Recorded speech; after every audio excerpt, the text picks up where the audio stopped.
vous croyez savoir ce que signifie le mot « dépravation ».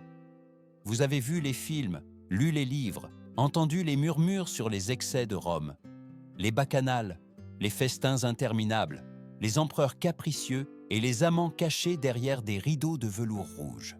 Mais tout cela, tout ce que vous croyez connaître, n'est qu'une version édulcorée, presque innocente, de la vérité. Ce qui est resté dans les livres d'histoire, ce qui est parvenu aux oreilles du grand public, a été soigneusement filtré, enveloppé d'euphémismes latins et enfoui sous des notes de bas de page universitaires. Car la vérité, l'authentique réalité de ce qui se passait dans les couloirs du pouvoir romain, est si sombre, si profondément perturbante, que pendant des siècles, même les historiens les plus courageux ont choisi de la taire. Aujourd'hui, nous allons lever ce voile. Nous allons nous plonger dans un chapitre oublié de l'histoire, non pas parce qu'il n'a pas été documenté, mais parce qu'il a été gênant, humiliant et trop révélateur sur la nature humaine quand celle-ci n'a pas de limite. Nous parlons de pratiques sexuelles enregistrées dans des sources officielles, validées par l'archéologie, racontées par des citoyens romains qui ne cherchaient pas à discréditer leur civilisation, mais à témoigner de l'abîme dans lequel elle était tombée. Ce n'est pas un récit de scandales occasionnels ou de perversions isolées.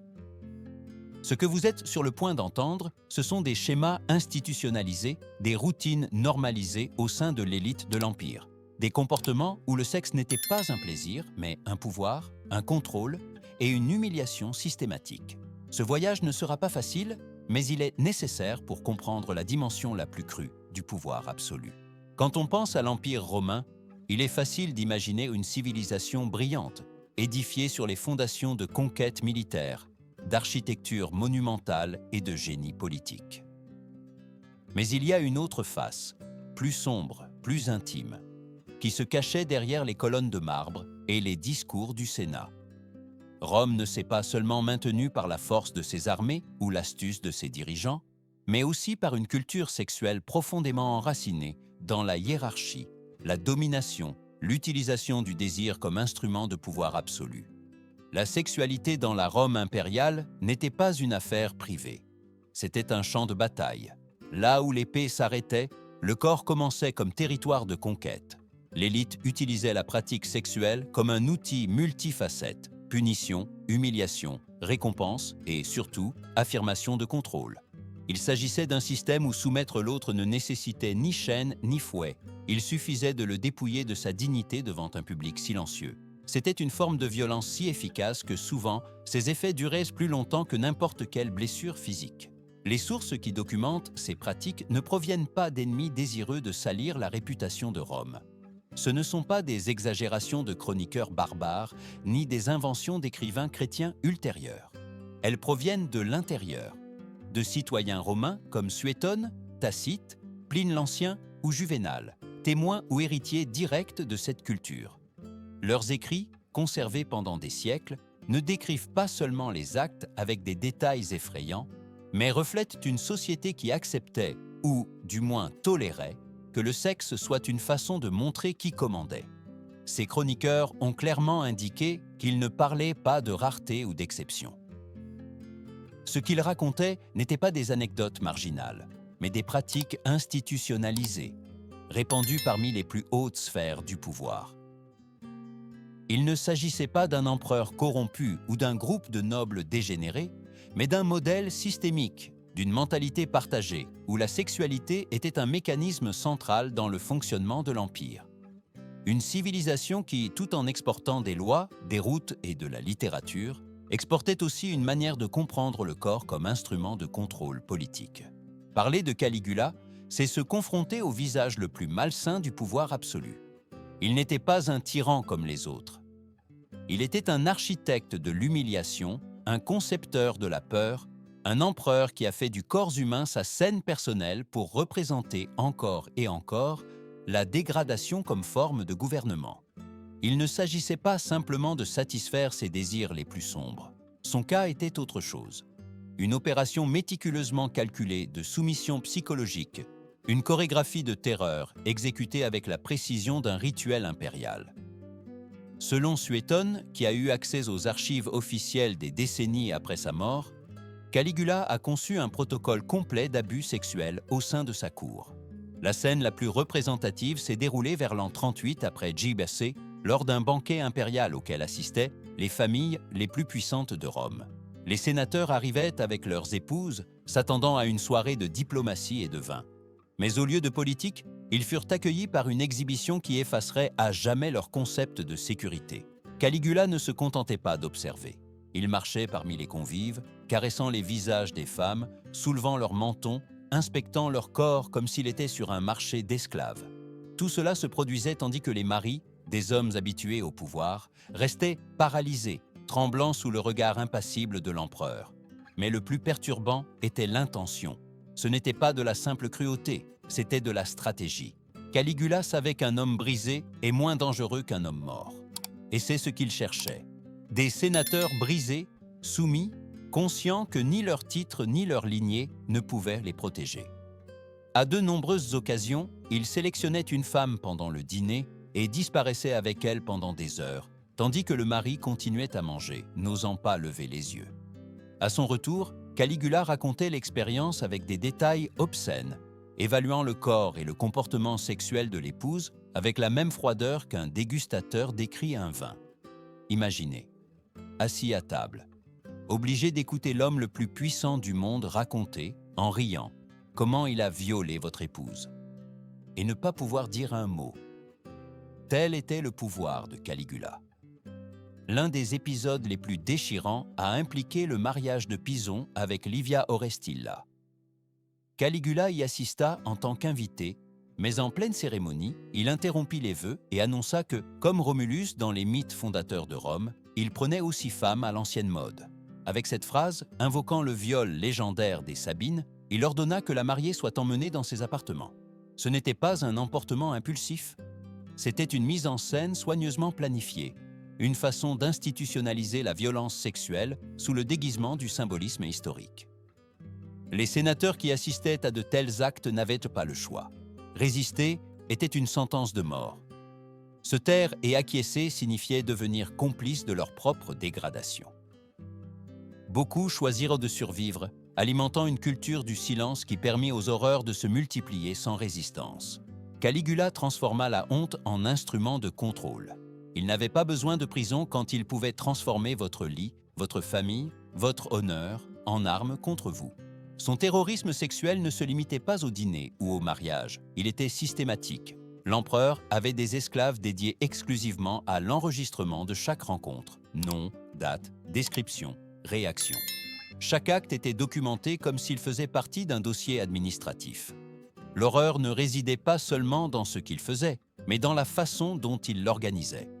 Les viols faisaient partie du fonctionnement régulier de sa cour, normalisé comme on gère la comptabilité du palais. Les preuves archéologiques ne nient pas cette histoire. Au contraire, elles la confirment. Dans les villas impériales, on a trouvé des pièces conçues pour l'observation voyeuriste et les activités de groupe.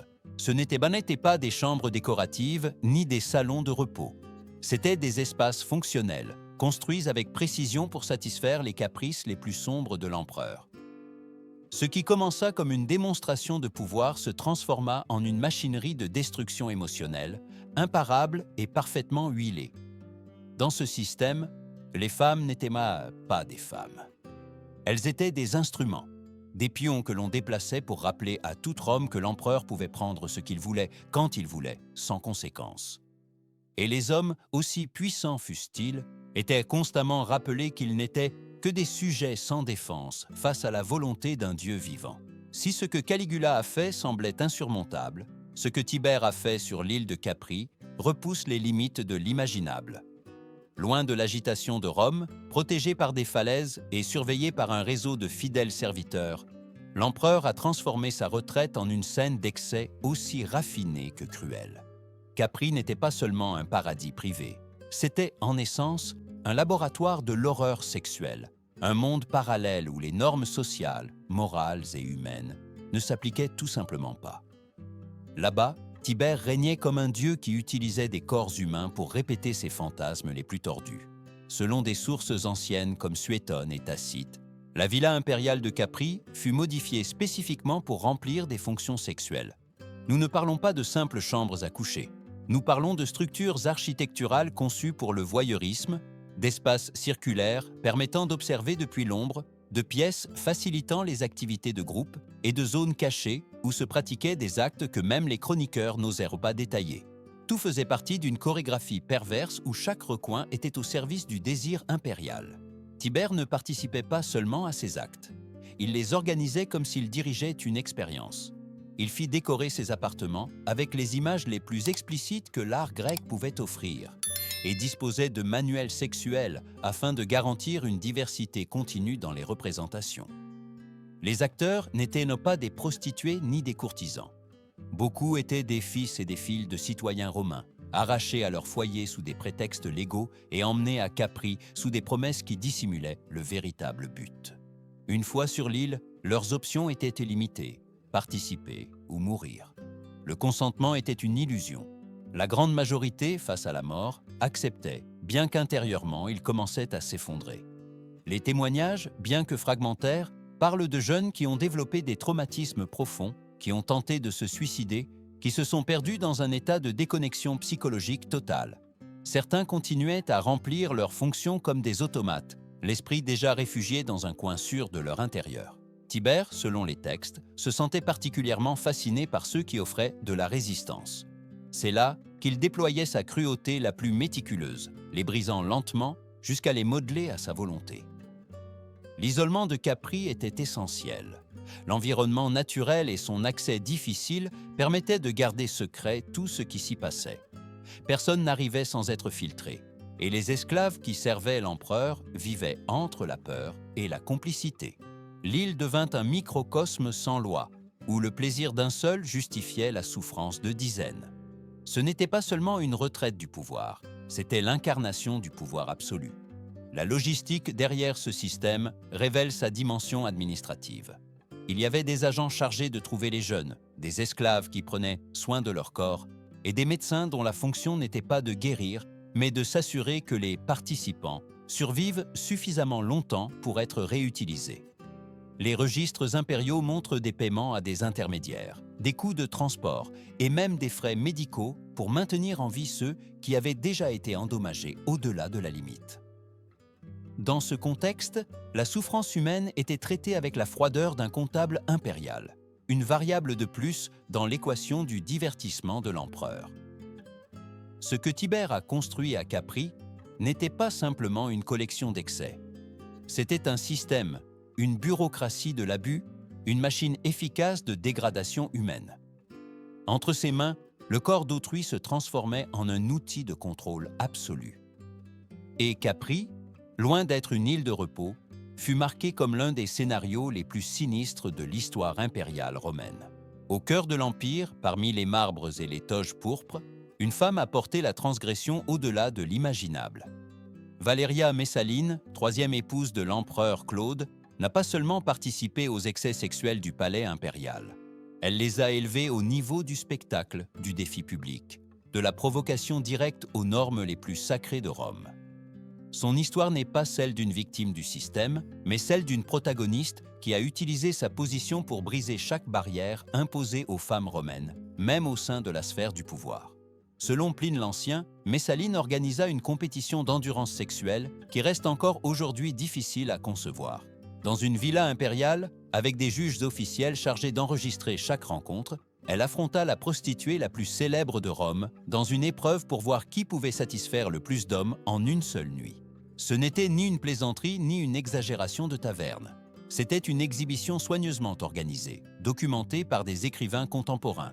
Le résultat fut que Messalline surpassa sa rivale après s'être couchée avec 25 hommes consécutifs. Mais ce n'était pas seulement un exploit de résistance, c'était une déclaration de pouvoir, une humiliation délibérée de toute une profession et, plus profondément, des structures sociales qui dictaient ce qu'une femme, même une impératrice, devait ou ne devait pas faire. Et Messalline ne s'arrêta pas là. Selon Juvénal, l'un des chroniqueurs les plus satiriques et les plus mordants de la Rome antique, l'impératrice trouvait du plaisir à se déguiser et à se faufiler la nuit dans les bordels de la ville. Là, sur des lits malodorants et aux côtés d'hommes qui ignoraient qui elle était, elle offrait ses services comme une prostituée ordinaire. Elle ne le faisait ni par nécessité économique, ni par rébellion superficielle.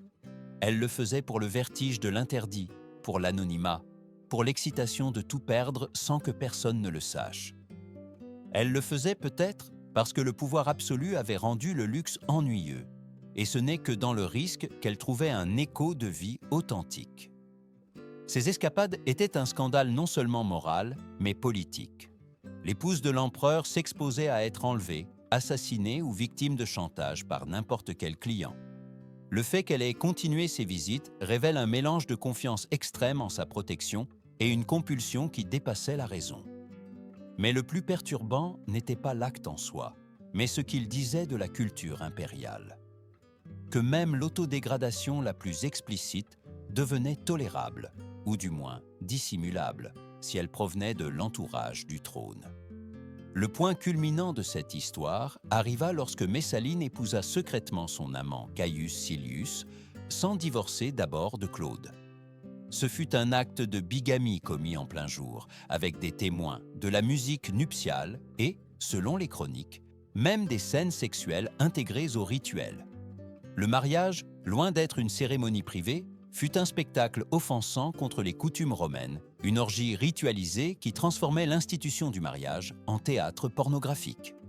Ce n'était pas un adultère, c'était une trahison symbolique, c'était jeter la morale romaine à terre et la piétiner devant toute l'élite. Lorsque Claude découvrit la trahison, sa réponse fut aussi rapide qu'implacable. Il ordonna l'exécution de Caius Silius et força Messaline à contempler sa mort avant d'être elle-même assassinée dans les jardins de Lucullus. Ainsi se termina la vie d'une femme qui utilisa le sexe non comme soumission, mais comme arme de pouvoir, de défi et de spectacle. Une impératrice qui joua avec le feu jusqu'à ce que même l'Empire ait peur de son reflet. Dans l'imaginaire collectif, les gladiateurs sont des figures héroïques, des hommes forts, courageux, symboles de résistance et de gloire face à la mort. Mais dans la Rome impériale, cette image se brisait lorsque le rideau de l'amphithéâtre tombait. Car en dehors du combat, ces mêmes guerriers étaient traités comme de la marchandise. Non pas comme des citoyens, non pas comme des idoles, mais comme des objets sexuels au service des puissants. Bien qu'acclamés par le peuple, leur statut d'esclave les transformait en propriétés, disponibles pour les caprices les plus intimes de ceux qui pouvaient se les offrir. Les femmes de la haute société, souvent mariées à des sénateurs ou des généraux, acquérirent des gladiateurs non pour leur habileté au combat, mais pour ce qu'ils pouvaient offrir en privé. C'étaient des trophées vivants, des muscles et des cicatrices au service du désir.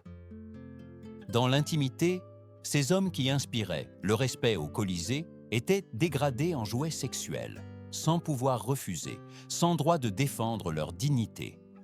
Le contraste était brutal, héros le jour, esclave la nuit. Et pour beaucoup, ce double rôle était insupportable. Certains gladiateurs, selon les sources, ont choisi le suicide plutôt que de continuer à supporter cette existence ambiguë.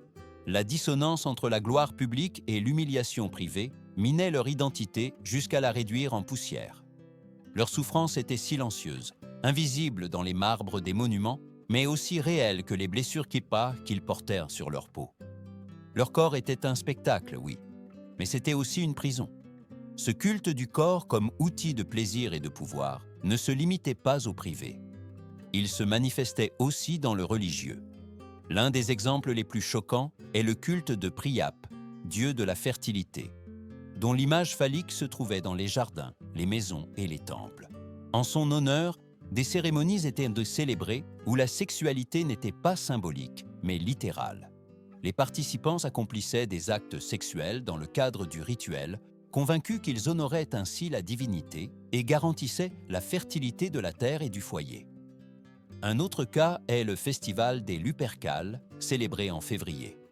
Des jeunes à moitié nus couraient dans les rues de Rome, fouettant avec des lanières de cuir les femmes qu'ils croisaient. Loin de fuir, beaucoup recherchaient activement ces coups, croyant qu'ils augmenteraient leur fertilité. C'était un mélange de rites religieux, d'agressions consenties et d'érotisme collectif qui brouillait les lignes entre dévotion, violence et désir. Dans ces pratiques, le corps n'était pas sacré. C'était un outil, une scène, un sacrifice. Le sexe, sous le masque de la foi ou du divertissement, servait à renforcer les hiérarchies, à maintenir l'ordre, à rappeler au peuple qui commandait même sur le terrain le plus intime. Et ainsi, entre épée, toge et prière, Rome transformait le plaisir en une forme de pouvoir et la spiritualité en un spectacle charnel. S'il restait encore une frontière morale dans la Rome impériale, cette dernière pratique la brise complètement. Dans les marges les plus sombres de la ville, où le silence pesait plus lourd que l'agitation des places et où les tombes s'alignaient comme des témoins muets du passé, un service était offert qui échappe à toute logique humaine: la prostitution dans les cimetières. Il ne s'agissait pas de rencontres clandestines par manque d'espace ou de discrétion. C'était un marché destiné à ceux qui trouvèrent de l'excitation précisément dans la proximité de la mort. Ces femmes, souvent dans des conditions d'absolue vulnérabilité, travaillaient entre les pierres tombales et les mausolées. Leurs clients n'étaient pas nécessairement marginaux, mais des citoyens romains qui cherchaient quelque chose de plus que le plaisir physique. Ils cherchaient à transgresser le dernier tabou, à unir le désir à l'idée de la faim.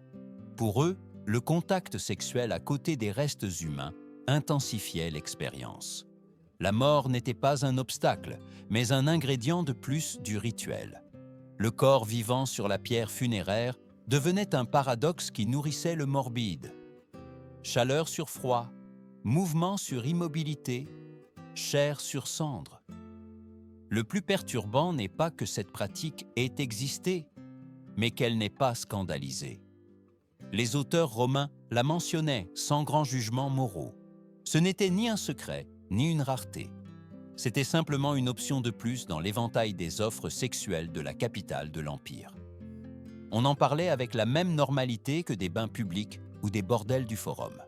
Cette indifférence révèle à quel point la culture romaine avait normalisé la fusion entre érotisme et violence, entre plaisir et destruction.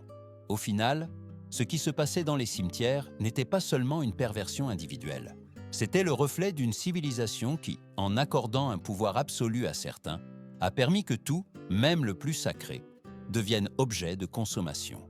Lorsque nous contemplons les grandes réalisations de Rome, ses aqueducs, son droit, ses conquêtes, nous avons tendance à oublier que, sous ces pierres parfaitement alignées, se cachait aussi un monde d'ombre.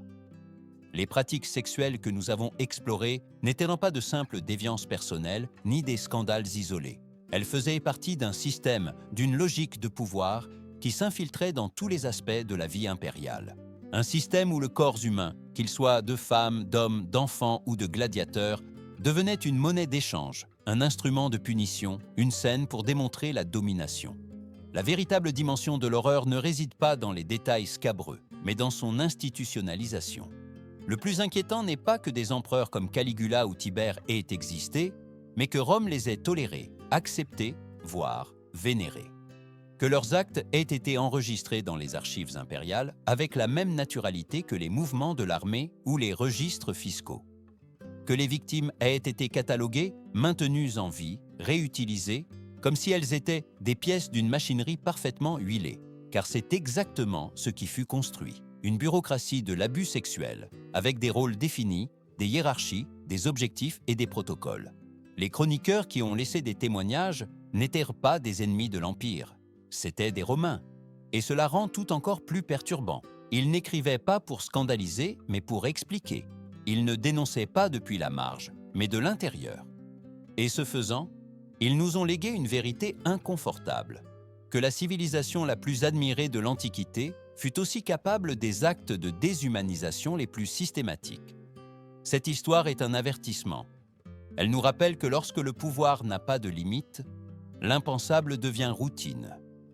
Que même les cultures les plus avancées, si elles ne se freinent pas elles-mêmes, peuvent glisser vers l'abîme moral. Et que le désir, entre les mains de ceux qui ne connaissent non pas la reddition de comptes, peut se transformer en un outil de destruction collective.